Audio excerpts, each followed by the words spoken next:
Chapter 3, Job Order Costing. The focus of this chapter is on cost flows and external reporting. Hello all. Chapter 3 is a continuation of Chapter 2. For this chapter, you must know 1. The flow of costs in a job order costing system. 2. How to journalize and post entries of a job order costing system. 3.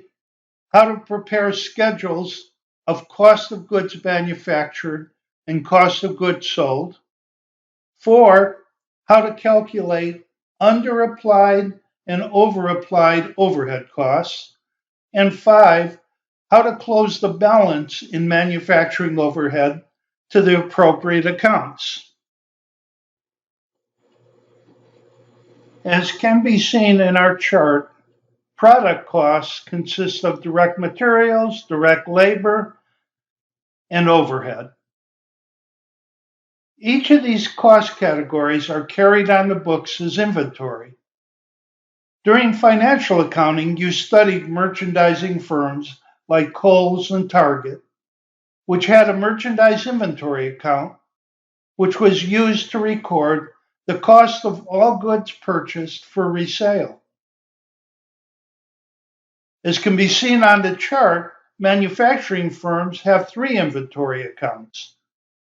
The raw material inventory includes the cost of all materials, both direct and indirect, purchased for the manufacturing process. The work in process inventory includes the cost of all products which have been started but not yet completed. The finished goods inventory includes the manufacturing cost of all goods which have been completed but not yet sold.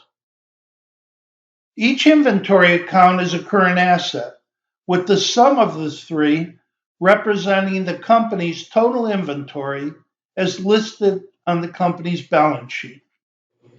As you can see from the chart, costs flow from direct materials, direct labor, and manufacturing overhead applied to the work in process account.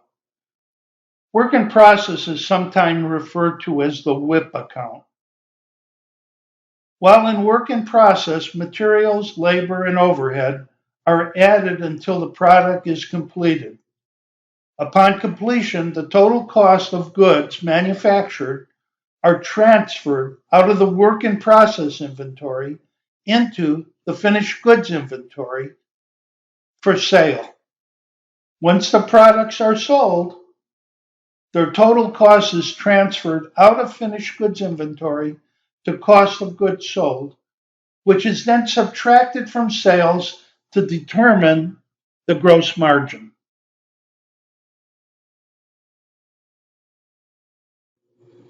The chart of accounts on the page lists the accounts involved with job order costing and how they are classified. Remember, everything that is an asset has a future benefit.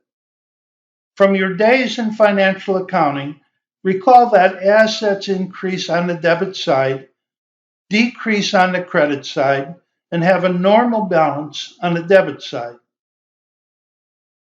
The accounts listed as liabilities represent future sacrifices.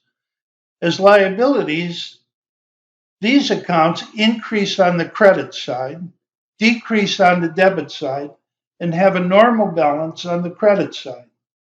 While owner's equity accounts really don't enter into the journal entries for job order costing, remember that owner's equity represents a residual claim, and it includes both the owner's investment and the retained earnings of the company. Owner's equity, like liabilities, increases on the credit side, decreases on the debit side, and they'll have a normal balance of the credit side. Assets, liabilities, and owner equity accounts are all balance sheet accounts. And they're referred to as permanent accounts because they have ongoing balances. For our purposes, revenues represent the sales of the company. Revenues increase on the credit side. Cost of goods sold and SG&A represent expenses of the company, with both increasing on the debit side. Both revenues and expenses are reported on the income statement and are referred to as temporary accounts because their balances are zeroed out at year end by being transferred to retained earnings, which is part of owner's equity, so that each year we start out fresh. You should note that there's an account titled Manufacturing Overhead, or MOH. Manufacturing overhead is referred to as a clearing account. The debit side is used for actual overhead incurred, while the credit side is used for the applied overhead. At the end of the reporting period, the account is cleared out, with its ending balance either being transferred to cost of goods sold or allocated to work in process inventory, finished goods inventory, and cost of goods sold. Because this account is zeroed out, it does not appear on the financial statements. As you see, I have listed 8 journal entries related to job order costing. Recall from financial accounting that each journal entry is a chronological listing of transactions, which must have debits equal to credits. When there is just one debit and one credit, we call this a simple entry. When we have more than one debit or more than one credit, we call the entry a compound entry. Regardless of what type of entry it is, debits must always equal credits. As dictated by the accounting cycle, all journal entries must be posted to the general ledger so that their account balances can be readily determined and reconciled. General ledger postings are demonstrated in the classroom with T accounts. As you review the entries, note that direct material, direct labor, and manufacturing overhead applied all get debited to the work in process inventory account as production takes place.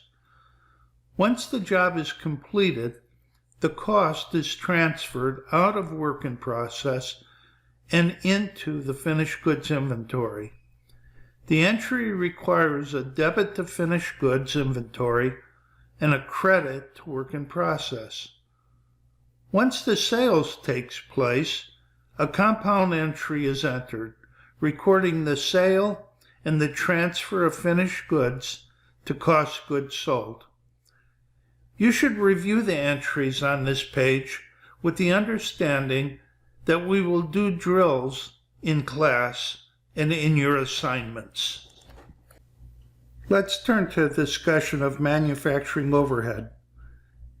As we stressed in Chapter 1, manufacturing overhead is an indirect cost made up of indirect materials, indirect labor, and costs related to factory operations, like utilities, factory insurance, factory property taxes, and depreciation on the factory building and equipment.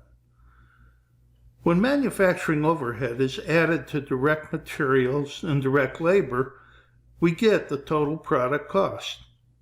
The issue with manufacturing overhead is that while we know the actual cost of direct material and direct labor, we estimate manufacturing overhead at the beginning of the year and apply it to jobs throughout the reporting period. All actual manufacturing overhead costs are entered directly into the manufacturing overhead account as they are incurred throughout the year with a debit entry. When jobs are completed, overhead cost is applied to the jobs using the predetermined overhead rate. Work in process is debited and manufacturing overhead is credited for the cost to be applied. So now, in the manufacturing overhead account, on the debit side, you have the actual overhead costs incurred, and on the credit side, you have the amount applied. Because we are matching actual costs with estimated costs, there will be a balance in the manufacturing overhead cost at the end of the period. Any balance in manufacturing overhead is known as either underapplied manufacturing overhead or overapplied manufacturing overhead. The balance must be cleared out with a journal entry that transfers the remaining balance from manufacturing overhead to cost of goods sold, or allocates it to work in process, finished goods, and cost of goods sold. It is important to note that actual overhead costs are not charged to the individual jobs. Actual overhead costs do not appear on the job cost sheet. Actual overhead costs do not appear in the work in process account. Only the applied overhead costs, based on the predetermined overhead rate, appears on the job cost sheet and in the work in process inventory account. Let's look at the underapplied overhead illustration. Note how all the actual overhead costs are debited for a total of $100,000. Also note that the $90,000 of manufacturing overhead applied has been posted to the credit side of the manufacturing overhead account. We have a $10,000 debit balance, meaning that more was actually spent than allocated on manufacturing overhead. Our costs were understated. If an adjustment is not made, gross margin and operating income will be overstated. We need to clear out the manufacturing overhead account. Our choice is to close the balance to cost of goods sold or allocate it to work in process, finished goods, and cost of goods sold. In our example, we cleared the manufacturing overhead account with a credit to manufacturing overhead and a debit to cost of goods sold. The debit to cost of goods sold corrected our books by increasing our expenses. Now study the overapplied overhead illustration. This time, the amount applied exceeded the actual amount incurred. This typically results when we have lower than expected spending or more jobs completed. In this case, because our costs are overstated, our gross margin and operating income are understated. Again, we need to clear out the manufacturing overhead account. Our choice is to close the balance to cost of goods sold or allocate it to work in process, finished goods, and cost of goods sold. In our example, we debited manufacturing overhead and credited cost of goods sold. The credit to cost of goods sold corrected our books by decreasing our expenses. The debit to manufacturing overhead zeroed out the clearing account.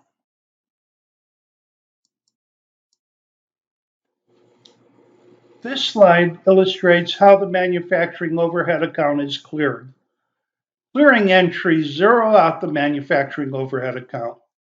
The entry can either be simple, with manufacturing overhead and cost of goods sold involved, or compound, with manufacturing overhead, work in process, finished goods, and cost of goods sold involved.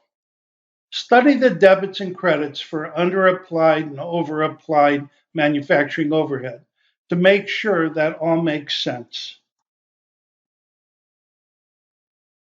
The final objective for this chapter includes the preparation of the cost of goods manufactured schedule and the cost of goods sold schedule. The cost of goods manufactured schedule is used to present the cost of all goods produced during the reporting period. Once a job is completed, the accounting department makes certain that all direct material and direct labor costs have been recorded and the manufacturing overhead has been properly applied. The cost of the completed job is transferred out of work in process and into the finished goods inventory.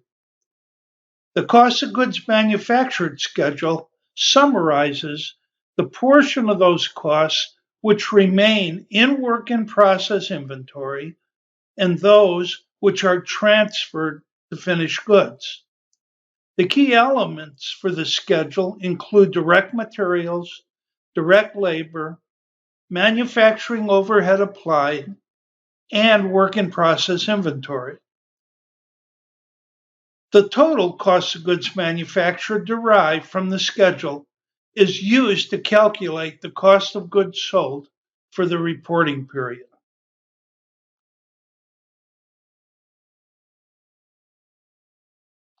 The following line items make up the cost of goods manufactured schedule. First, we determine the cost of direct material used during production. We do this by taking the beginning raw materials inventory and adding purchases to get raw materials available. We subtract ending raw materials from the available amount to get raw materials used in production. The raw materials used can include both direct and indirect material. At this point, we just want to know the direct materials used. To do this, we need to subtract any indirect materials that have been included in manufacturing overhead from the total.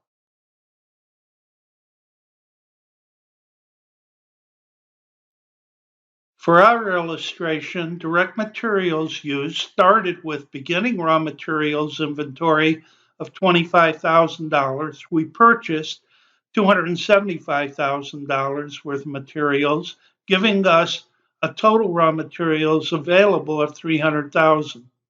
We didn't use all those. We ended up with $20,000 worth of ending inventory for raw materials, which gives us raw materials used in production for the period of $280,000.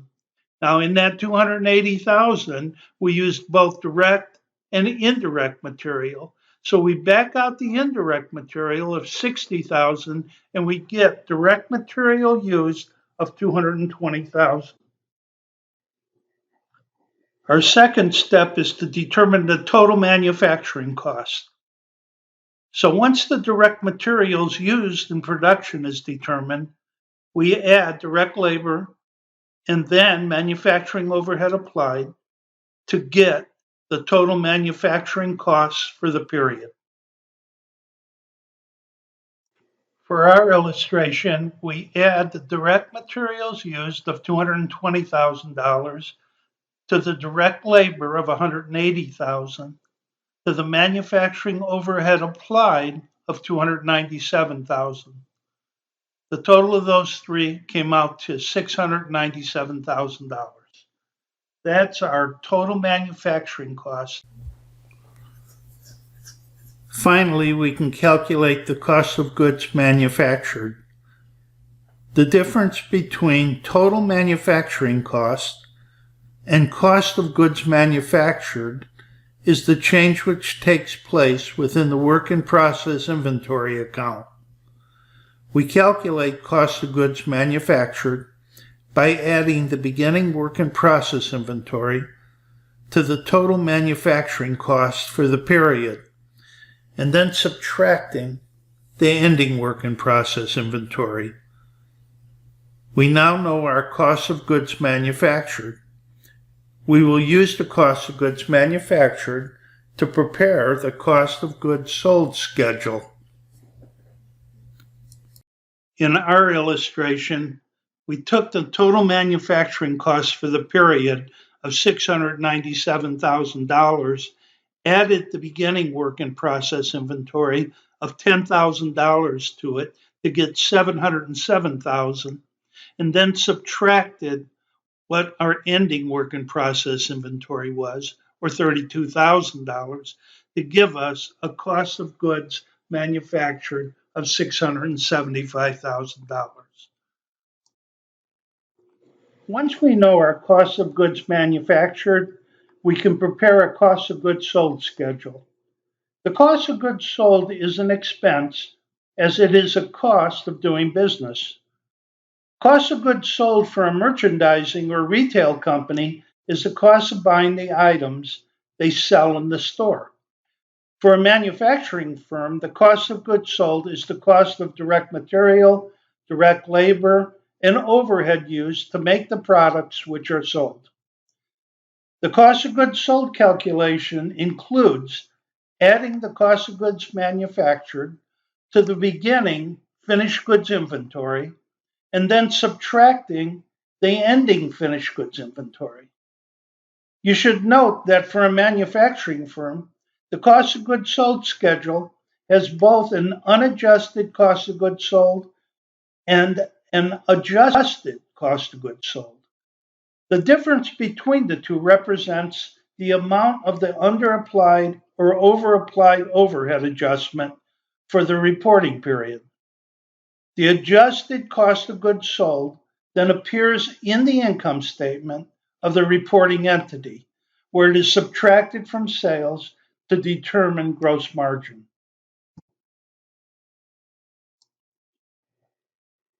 For our example, the cost of goods manufactured of $675,000 was added to the beginning finished goods inventory. Adding that to the beginning finished goods inventory gives us our total cost of goods available for sale. Now, we don't sell everything in this problem. We have an ending inventory of $15,000. So we subtract that $15,000 from the $715,000 that was available to get our unadjusted cost of goods sold of $700,000. For our problem, we had overapplied overhead totaling $7,000. In other words, we had applied too much cost to our products. Applying too much cost means that the cost of goods sold will be overstated.